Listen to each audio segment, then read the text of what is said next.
Sveiki, gerbimieji klientai. Nu ką, atėjo ir į mūsų Lietuvą tikra žiema.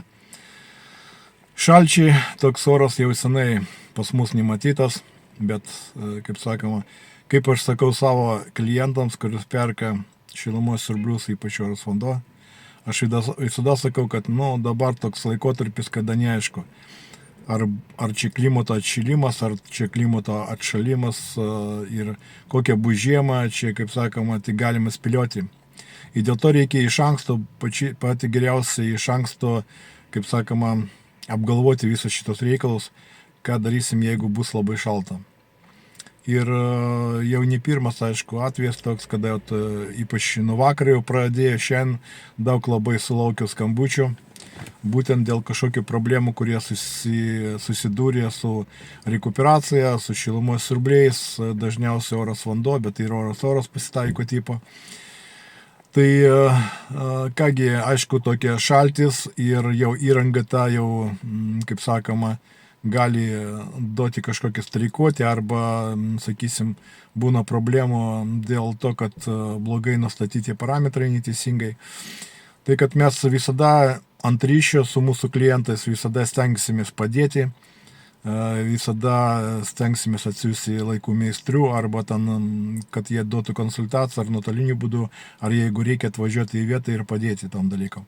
Aišku, dabar sakau, nuo vakar šiandien labai apkrautos apkrauti visi meistrai, montuotojai, kadangi daug skambučių, daug pažmonių visokių niuansų ir matot, mes parduota pas mus įranga, šimtais, galima vienetai sakyti, yra parduota įranga dėl to, kad vis tiek, kaip sakoma, dauguma įrangos dirba gerai, problemų jokių nesukelia, bet vis tiek iš tų šimtų, ne šimtų, galima sakyti, iš tūkstančių prietaisų, kurie mes perdavėm, aišku, atsiranda kažkokie kiekis, ten 10-20 vienetų, kurie kažkokios reikia pagalbos suteikti.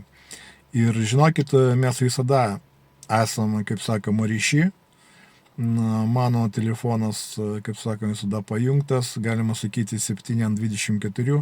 Aišku, naktį man kol kas, ačiū Dievui, niekas neskambino, bet gaunu ir vakarės skambučius, ir anksti ryte, ir savaitgalį gaunu skambučius, bet dėl to aš nepergyvenu, čia, kaip sakoma, aš pasiruošęs tam, man tai patinka bendrauti su klientais, įspręsti ir problemos, ir džiaugtis kartu, ir pasiūlyti kažkokią gerą įrangą, tai kad galit, jeigu reikia, tikrai skubiai skambinkit, jokių problemų nėra. Taip, nuoroda į mūsų elektroninę parduotuvę Komforto būstas bus apačioje prie komentarų po šito video. Ir taip, su kokiais problemais susidūrim, tiksliai aš pamiršau pasakyti, kad, žinokit, pusė skambučio aš gavau ne dėl savo įrangos, o dėl įrangos, kurie montavo ir pardavė kiti pardavėjai. O dabar, kaip supratau, iš tų klientų jie kažkur atostogauja, slidinėja ten Prancūzijoje ir Šveicarijoje, arba kažkur tai Tenerifėje guli ir jie atjungtas pas jų telefonas, arba jie sako, kad dabar atostogauja ir niekam dėja padėti negaliu. Tai, kad turėkit irgi omeny, pas ką perkat, už kokius pinigus perkat ir kad po to žinokit, ar gausit jūs kažkokią pagalbą, ar žmogus sakys, aš dabar atostogauju, niekam negaliu tau padėti, spręs kaip tu nori. Tai, kad tokį, kaip sakoma, pagal skambučių kiekį labai nemažai niuansų, tai, kad, sakau, žiūrėkit, kur jūs nori sutaupyti ten 100 eurų, bet po to, kaip sakoma, turėsi daugiau galvos skausmą, nei šitie, kaip sakoma, už šitą 100 eurų. Tai, kad, visada, aišku, spręsti jums ir pasirinkti, kur pirkti įrangą, kaip kas, už kokią kainą, bet visada reikia turėti omeny, kad galim sutaupyti, po to, kaip sakoma, skupus mokam 2 kartai, jo.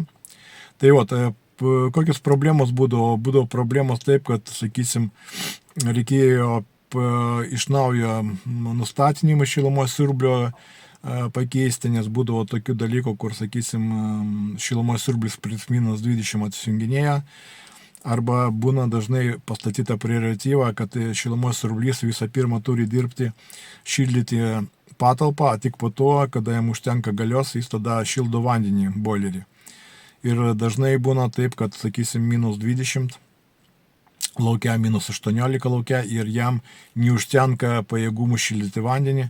Dėl to aš visada siūlau nebijoti ir pajungti tada tą vandenį paruošimai ne per siurblį, o grinai per elektrą įjungti. Ta prasme, visada, kada perkat boilerį, nepamirškit, kad įsigyti ir tenus elektrinius. Ir, sakysim, kad būtų boileriai ten elektriniai ir kada jau šilumos siurblys neturi pajėgumų prie didesnių šalčių šildyti jūsų karštą vandenį paruošti, tai tada šildyti jie grinai per elektrą tiesioginį. Pajungit, kaip sakoma, į maitinimo rizetės ir vanduo paruošimas eis tiesiogiai per elektrą.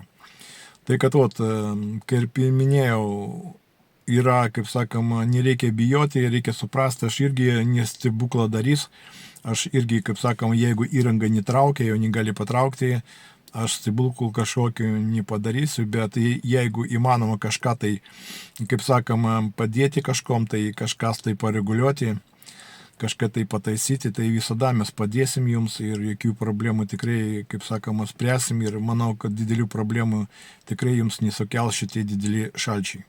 Tai, kad visiems linkiu, kad pas jūs viskas gerai būtų, kad pas jūs namuose būtų šiluma, karštas vanduo, komfortas ir jūs nejaustų kažkokį nepatogumų dėl tų didesnių šalčių, kurių užpuolė mūsų Lietuvą. Tai, kad visiems geros dienos ir, kaip sakoma, geros nuotaikos ir iki. Ir aš noriu priminti, kad norint įsigyti pas mus kokybišką įrangą, galite apačioje bus nuoroda į mūsų elektroninį parduotuvę komfortobustas.lt. Čia bus šilumos siurbliai, oras vanduo, oras, rekuperatoriai, tai boileriai ir kiti priedai. Daug pas mus didelis pasirinkimas, geros kainos, geras aptarnavimas. Tai, kad kreiptitės ir aš manau tikrai jūs liksite patenkinti. Sėkmės iki.